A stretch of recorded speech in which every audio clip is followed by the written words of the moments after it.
सुप्रभात बच्चों। आशा है आप सब स्वस्थ और सुरक्षित होंगे और अपनी पढ़ाई पर ध्यान भी दे रहे होंगे। तो कल हमने पढ़ा था अलंकार। अलंकार आपको समझाया गया था। अलंकार में हमने पढ़ा कि अलंकार का अर्थ होता है आभूषण और गहने।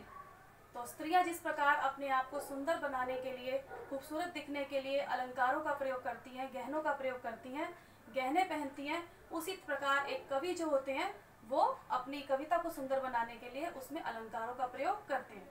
हमने आगे पढ़ा कि अलंकार कितने प्रकार के हैं। तो हमने पढ़ा अलंकार दो प्रकार के हैं, शब्दालंकार और अर्थालंकार। तो शब्दालंकार में हमने 3 प्रकार के अलंकार कल पढ़े थे।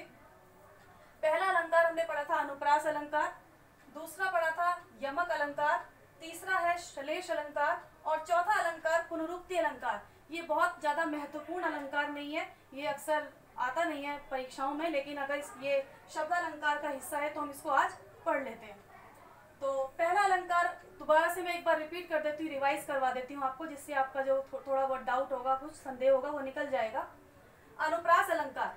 अनुप्रास अलंकार वो अलंकार है जिसमें किसी भी वर्ण की आवृत्ति जो है वो बार बार होती है। कोई एक वर्ण क, च, ट, प, कोई भी एक वर्ण हो सकता है जो बार बार आएगा, जिसके आने से कविता में चमत्कार उत्पन्न होगा, वो होगा अनुप्रास अलंकार। दूसरा अलंकार है यमक अलंकार। यमक अलंकार की पहचान मैंने आपको ये बताई थी कि जहां पर कोई एक शब्द 2 बार आए और दोनों बार उसका अर्थ अलग अलग होगा, वहां पर कौन सा अलंकार होगा? यमक अलंकार। तीसरा अलंकार हमने पढ़ा श्लेष अलंकार। श्लेष का अर्थ होता है चिपका हुआ या जुड़ा हुआ। जहां पर एक ही शब्द के साथ 2 विभिन्न अर्थ जुड़े होते हैं, वहां पर कौन सा अलंकार होता है? श्लेष अलंकार। अब चौथा अलंकार आता है पुनरुक्ति अलंकार। पुनरुक्ति का मतलब है पुनः जमा उक्ति। ये किससे बना है पुनरुक्ति?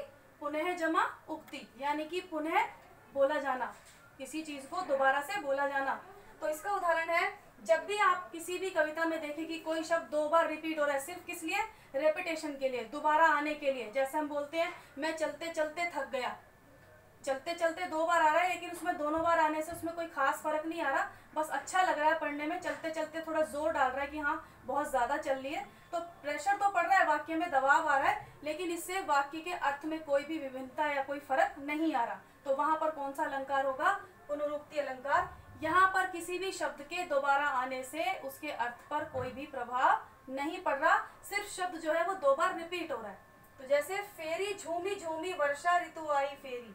अब यहाँ पर फेरी फेरी, फेरी मतलब दोबारा से, फेरी माने फिर से, झूमी झूमी मतलब झूम झूम के, झूम झूम के, वर्षा ऋतु आई फेरी। वर्षा ऋतु जो है बार बार फिर से झूम झूम कर आ गई। तो यहाँ पर एक ही अर्थ है इस वाक्य का, कोई अलग डिफरेंट अर्थ, कुछ अलग अलग अर्थ तो नजर नहीं आ रहा, इसलिए यहाँ पर कौन सा अलंकार है? पुनरुक्ति अलंकार। दूसरा है बादल निगोड़े झुकी झुकी बरसने लगे। दूसरी पंक्ति में है बादल जो है वो झुकी झुकी मतलब झुक झुक कर, मतलब उमड़ घुमड़ कर जो है वो बरसने लगे। तो यहाँ पर झुकी झुकी 2 बार आ रहा है, लेकिन दोनों बार उसका अर्थ क्या है? एक ही है, इसलिए यहाँ पर कौन सा अलंकार है? पुनरुक्ति अलंकार। पुनरुक्ति का मतलब है किसी भी शब्द का दोबारा आना। तो आशा है आपको चारों अलंकार अच्छे से समझ आ गए होंगे। आप इनके उदाहरण जो है पुस्तक से पढ़ने का अभ्यास कीजिए। आप जितने ज्यादा इसके उदाहरण पढ़ेंगे उतना ज्यादा आपको अलंकार क्लियर होता जाएगा। अब नेक्स्ट आता है अर्थालंकार। अलंकार के 2 भेद है ना, शब्दालंकार और अर्थालंकार। अब हम आज पढ़ेंगे अर्थालंकार में सिर्फ उपमा अलंकार। इसका पहला भेद है उपमा अलंकार, जो बहुत ही इंपॉर्टेंट है, बहुत ही महत्वपूर्ण है जानना। अर्थालंकार का मतलब है जहां पर कविता में अर्थ के अंदर चमत्कार उत्पन्न करके कविता की सुंदरता को बढ़ाया जाता है, कविता का अर्थ बदल जाता है, किसी चीज का भाव बदल जाता है, तो उसमें कविता में बहुत खूबसूरती आ जाती है, सुंदरता आ जाती है, उसे कहते हैं अर्थालंकार। अर्थालंकार का पहला उदाहरण है उपमा अलंकार। अब उपमा का मतलब क्या है?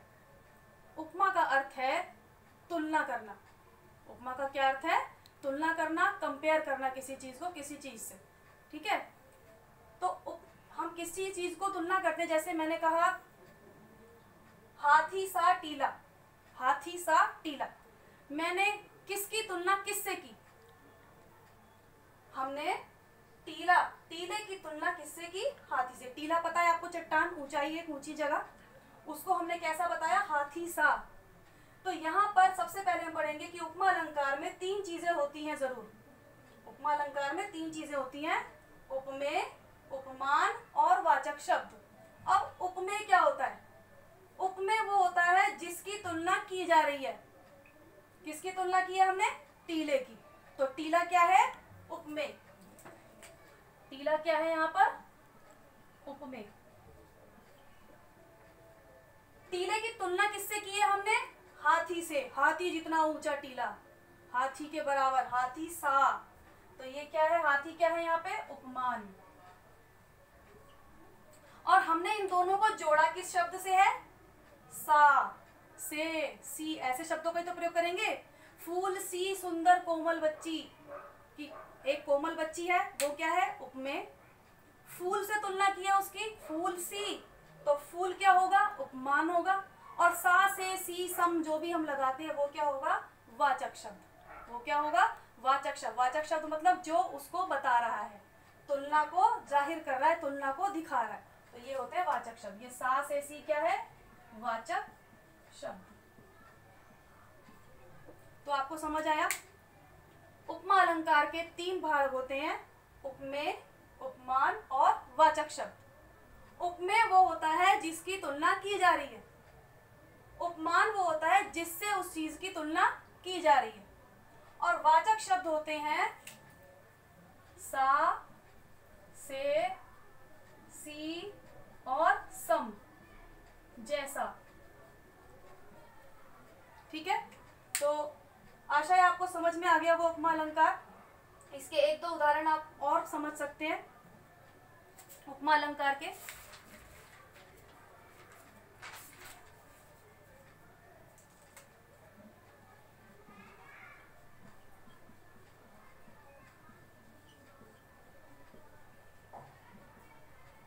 नयन तेरे मीन से। नयन मीन्स आंखें, तेरे आपको पता है सामने वाले को जिसको भी कह रहे हैं। मीन माने मछली, से माने उसके जैसे। ठीक है, तो यहाँ पर उपमेय क्या है? किसकी तुलना कर रहे हैं हम किसकी तुलना कर रहे हैं? नयन की। तो नयन क्या है यहाँ पर? उपमेय। किससे तुलना की है उसकी? मीन से, तो ये क्या है? उपमान। और किससे जोड़ा हमने मीन और नयन को? जैसे तैसे क्या लगाया? सा से सी में से, तो ये क्या है? वाचक शब्द। ठीक है, तो बच्चों आप इन सभी अलंकारों को पुनरुक्ति, कल हमने 3 पढ़े थे, आज आपको पुनरुक्ति अलंकार और ये उपमा अलंकार को ध्यान पूर्वक पढ़ना है और इसके उदाहरण को ध्यान से देखना है। 1-2 उदाहरण से काम नहीं चलने वाला, आपको कम से कम 10-15 उदाहरण इसके समझने होंगे। आज गृह कार्य आपका यही है कि आप किसी व्याकरण की पुस्तक से या स्कूल से आपने जो भी व्याकरण की पुस्तक मंगाई है उससे आप उपमा अलंकार को बहुत ध्यानपूर्वक पढ़ेंगे। आज के लिए इतना ही, धन्यवाद।